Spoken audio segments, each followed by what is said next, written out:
Hello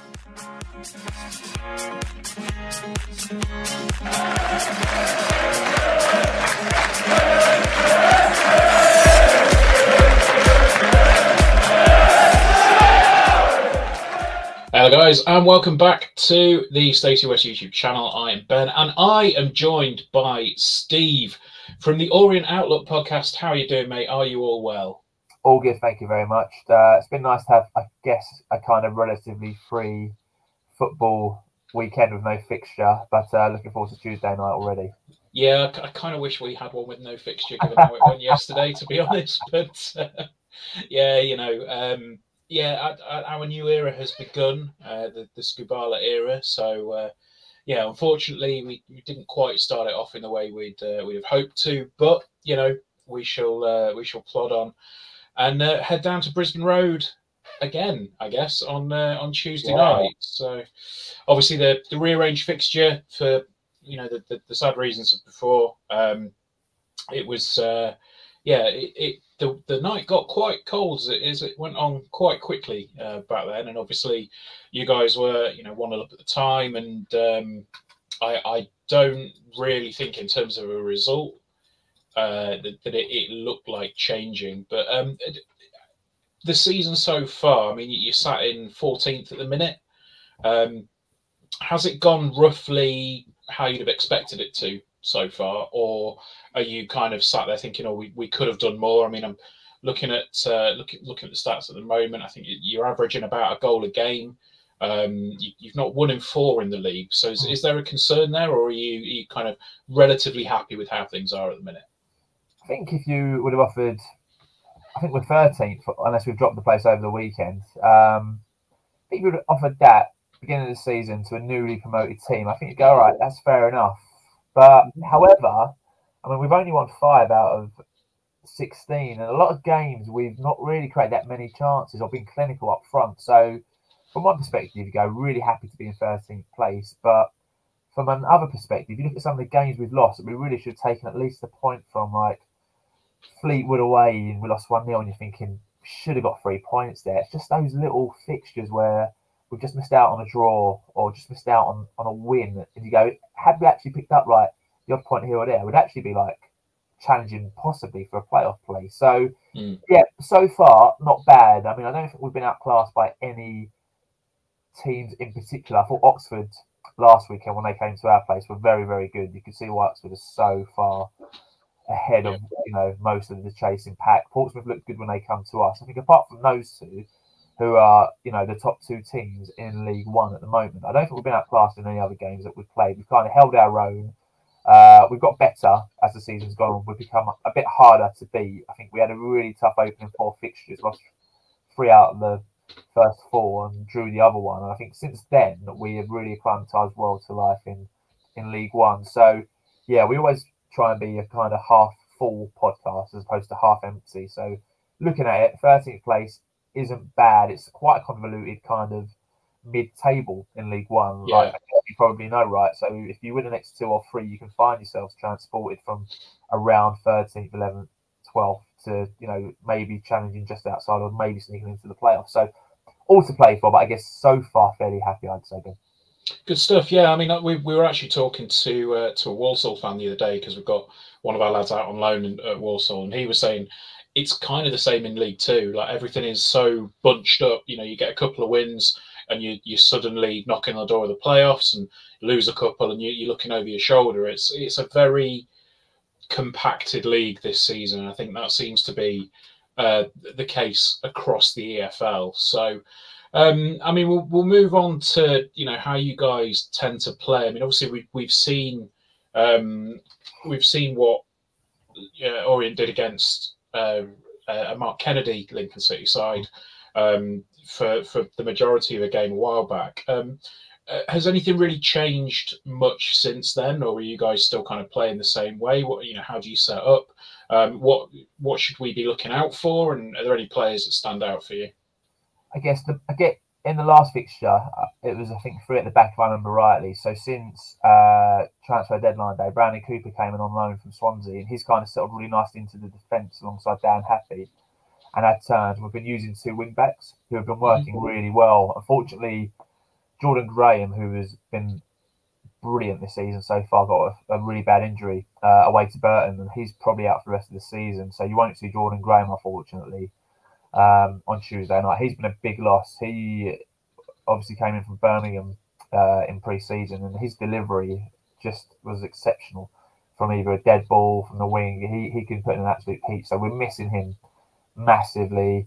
Theo Archibald, obviously a guy who you know fairly well, I would say, has done really well for us this season. He's kind of struggled in the last 2 or 3 games in terms of his defensive role as a wing back, but he's capable of putting in an absolute peach of a cross. So, yeah, I don't think you'd expect a change in formation, maybe a change in personnel, but obviously we haven't had a weekend game, so it's been 10 days now since we last played. And against Oxford, we did approach it slightly differently, and we discussed this on our own podcast last week in terms of the last 10 to 15 games. It's been a very patient Orient team, building from the back, side to side. If you can't go forward, go back, keep possession.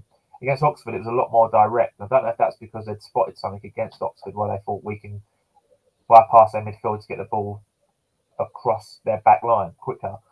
But there's a bit of a different approach against Oxford. So, in all honesty, I'm not really sure. I mean, like you said about the first game against Lincoln, with 84 minutes gone, I couldn't see Lincoln equalising in that game. And that was a pretty straightforward Richie Wellens game plan. Get the goal. Once you've got the goal, kind of hold on to the ball and make your opposition work for it. And I thought we'd done that quite well. I'd expect we'll see the same kind of game plan and setup. And I think it's going to be quite difficult for him as well, because obviously your new managers come in, will set the team up differently to Mark Kennedy. And you've only really played yesterday. So I think at the same time, Richie Wellens likes to kind of get the opposition scouted, know how they're going to play, and he'll set up to kind of counter that tactic a lot of the time. And I think it'll be an interesting one, because obviously, apart from that 90 minutes yesterday, he's not going to have much time to react to what he's seen in yesterday's game. But I imagine it'll be the same that we've seen: 3 across the back, 2 wing backs, 3 midfielders centrally, and the 2 at the top. And Satuyu, who's having a pretty good season, to be fair, and Joe Piggott, who's starting to find a bit of form since he's come to us. So, yeah, if anyone was at the first game from a Lincoln perspective, I don't think they'll be seeing too much of a different Orient setup in this one, I'd imagine. But in terms of like players to watch out for, you know, Idris El Mazouni in the central midfield, I thought he had a really good game against you guys in the first game, so to speak, and ran the midfield. Max Sanders, obviously, another player who you know quite well, played really well against you, picked up an injury, and he only kind of came on, or has been back since Oxford last weekend as a substitute, but he looked really good. Sol Britain's done really well in goal for us, where he made a horrific error against Oxford, which cost us a goal, which has been quite out of character for him. In terms of up front, like I said, Walter too, he's done well. Looks to be on course for at least 15 or 20 goals this season, which is a decent return from a 23-year-old in his first season in League One. So we've got some good, exciting players. I think it should be enough to lead up to a pretty decent game, hopefully, on Tuesday night. Good stuff. Yeah, I mean, we do like to talk about former imps, you know, on the pod when we can. And obviously, you mentioned 2 there in the squad. We've got Max Sanders and Theo Archibald. I think Theo Archibald was a player that kind of fell out with Michael Appleton when he was here, and it's kind of had the attitude of, well, once you've fallen out with him, that's probably going to be it.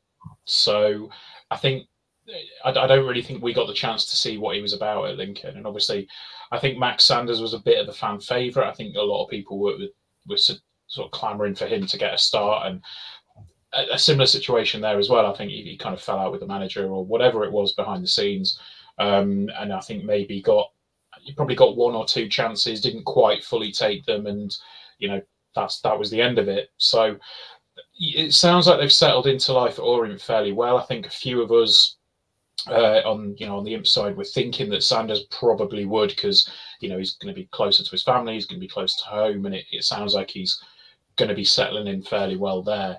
Obviously, as you said, he's only played 1 full appearance and a few substitutions in the league so far. I think obviously he did play against us in the abandoned game, but I mean, we'll start with Sanders. How, from what you've seen of him, does he seem like he's, that's about right? He's settling in. He seems to be okay. Seems to be. I mean, he got injured in pre-season and didn't see much of him, like you said, and he made his proper full debut against yourselves. And I thought he had a really good hour, 70 minutes, I think he came off, if I remember rightly. I think we were all fairly impressed with him. And that central midfield position, the way we play, we have three central midfielders who maybe aren't the most attacking or productive, but they all work hard. There's an integrity there between them all, and they all work together to get the ball and get you up the pitch. And I think what we've seen so far from Sanders, I think most Orient fans have really enjoyed, but he's got some really tough competition in there. Like we said, Idris El Mazouni, Jordan Brown, Darren Pratley, Ethan Galbraith. So I think he's having to be patient now to get back in the team. But it wouldn't surprise me if Richie throws him in as a starter on Tuesday, which is similar to what he done against Lincoln in the first game. You know all too well when a former player comes back to play with their former team and sometimes can have an absolute worldie. And it seems Sanders had a very good game in the first game against Lincoln. So Richie's quite clever from a psychological point of view. He seems to know how to get the best out of players and motivate the players. So I think we may see Sanders. But in terms of what I've seen, yeah, I wish I'd seen more. I wish he'd been fit for most of the season. Looks like we've got a decent player. And like you said, he's a London boy, so closer to his family, seems really settled. And we had the pleasure of meeting him, I think, in a pre-match against Shrewsbury when he was injured. And he seemed like a pretty positive chap. Didn't seem too downbeat. Seemed very motivated. And I think he'll settle in. I think he'll settle in well here at Leyton Orient. Good stuff. And then obviously, we've mentioned Theo Archibald already. I mean, he just never got going for us. But it sounds like everything that I hear coming out of Orient sounds very promising about Theo, and it sounds like he's probably turned around what could have been a stalled career, I think maybe, and he seems to have gotten on the front foot with you guys. You say that's about fair? Yeah, I'd say that's fair. I mean, probably same at any club. You can get these loan players in, and straight away you go, yeah, like this player's clicked with the club, and it seemed pretty evident from Theo Archibald's first 2 or 3 games that he was going to click. That Orient became an instant fans' favourite. Our mascot's called Theo. He's called Theo. Like, he was just a very likeable chap. He comes across really well. Again, I've had the pleasure of interviewing him. A very intelligent young man, actually. He's really into his foreign films. It was a nice surprise when we ended up interviewing him. But on the pitch, yeah, we obviously had him on a season-long loan. That loan came to an end, and everyone wanted him to stay. And it was one of the biggest pieces of news over the last pre-season when we signed him. Everyone was absolutely delighted, and obviously goes on to win the league at Leyton Orient, and was a pretty pivotal part of that starting 11. Pretty much played most weeks, and this season so far, he's been an ever-present for the most part. He's now playing, like I said, slightly as a wing back. Obviously, his most potent threat is his attacking and his crossing to the box. He's got such a great cross on him. And I guess the frustration, sometimes with Orient fans is that he probably doesn't score as much as what he should do. I think his goal return hasn't been great. But I think in a Richie Wellens side, that position of wingback, you're not going to get that many goals. I think it's more in terms of assists and getting the ball up the pitch quicker. But yeah, I mean, 2.5 years he's been at the club. Most fans, I'd say, if not all fans, really fond of him, really love him. Just hoping now he gets to push on and get from 5-10 assists to 15-20 and to get 5-10 goals into those 15-20s as well, and really become a established League One player heading for the Championship, hopefully. Great stuff. Well, okay, so yeah, I mean, let's look at the last few results. I mean, obviously you mentioned the Oxford game. It sounds like pretty much what we saw when we saw Oxford at Sincil Bank. They were, really well organised side, and I think they're easily the best side that we've seen at Sincil Bank this season. But you mentioned Burton, 0-0 draw there, and a 2-2 draw against Northampton, and before that was a 1-1 draw against Barnsley in the league. So, do you think you guys are going to be able to turn it around on Tuesday and put more of an attacking threat out? Is that where it's falling down, or is there more kind of defensive frailty, would you say? I'd say it's probably on the attacking side, really. I think defensively, apart from Oxford, we look really good, really sharp. I mean, you mentioned Barnsley. I think when Barnsley came to us, they were third in the league, and we outplayed Barnsley. We smashed Barnsley, I'd say, for the first 70 minutes. They had one piece of quality in the game. Saw them equalise from an absolutely spectacular goal. Apart from that, I'd say we battered Barnsley. Like, first half in particular, we passed it, kept possession. Should have been 3 or 4 up by the time they equalised. So we saw a really confident performance against that. Northampton, again, battered Northampton. Really should have been out of sight. We won up at half-time, cruising. We had a crazy first 5 minutes in the second half and went from 1-0 up to 2-1 down in the space of like 2 minutes by conceding an unlucky deflected own goal and then conceding ridiculous penalty, and it managed to score in the 96th minute. Burton really could have gone either way, and Oxford, like said, with covers. But yeah, I think if it's very rare that Orient will score more than one goal in a match. Two at tops for the most part. We need to start scoring 3 or 4, being clinical in both boxes. Now the defence has been great, I think, since the introduction of Brandon Cooper. We've been much harder to beat, but up top, difficult to create a lot. And when we do, Pigott, Sotiriou, although their goal time hasn't been bad, they need to, I guess, hit the target a bit more. Like Sotiriou's goals, if you saw his goals highlights, you'd be like, wow, this boy can finish. But for all those highlights, there's also a real absolute missed chances where you're thinking, hey, like how it would have been harder to done what you've done there, and not to score as well. And that's, I guess, frustration, right? I guess every club kind of has that where you're thinking, mate, like how have you missed that? And now he's got a 30-yarder the week after from like absolutely no distance at all. So yeah, defence good. Just need to create a bit more up front, and when we create, just needs to be a bit more clinical, I'd say, in the opposition's box. Cool. Yeah, I mean, talking about that, we had a game against Port Vale the other day, and in the first half, exactly what you're talking about. Ali Smith gets a ball put on a platter for him 6 yards out, and he puts it over the bar. And then, midway through the second half, he puts a shot from, I think, about 20, 30 yards out, and he absolutely, really made the keeper work for it. You think, how can that happen? How can you have one moment where it's, into the car park, and the next one it's stinging the gloves? But I suppose, that's football, I guess, isn't it? So great stuff. So I mean, yeah, look, let's sort of move slightly away from football. Obviously, everybody's going to be heading down to London. That'll be going there. Is there anything around Brisbane Road that you'd recommend for the fans to get involved with before the game? Any places you can recommend to grab a quick beer before we head in, or anything like that? Yeah, I mean, Tuesday night, I don't think it'd be the busiest at Brisbane Road, so I imagine away fans would be pretty certain to get in wherever they want. There's the wine bar on the corner. It's been a big success, only recently opened in the last year or two for away fans. The name escapes me, but it was a great night when we won the league there. Fantastic night. It's quite hard to miss the wine bar. Got the Coach and Horses, Northcote. I mean, there's loads of places, Leyton Star, loads of places for away fans.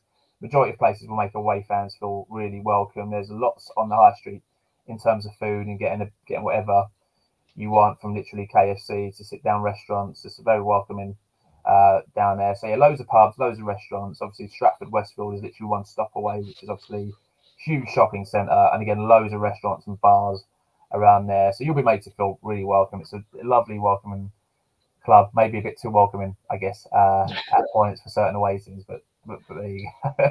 Nah, so I think I know the bar you're on about, because I think that's where Charlie and I from the podcast went for the game before. I think we had a couple of beers in there. It was, again, really nice, really friendly. So, but that's great. Look, Steve, thanks ever so much for coming on, mate. We really do appreciate it. And for the next 20, 30 seconds, floor is yours. Let people know where they can find you, and anything you want to plug.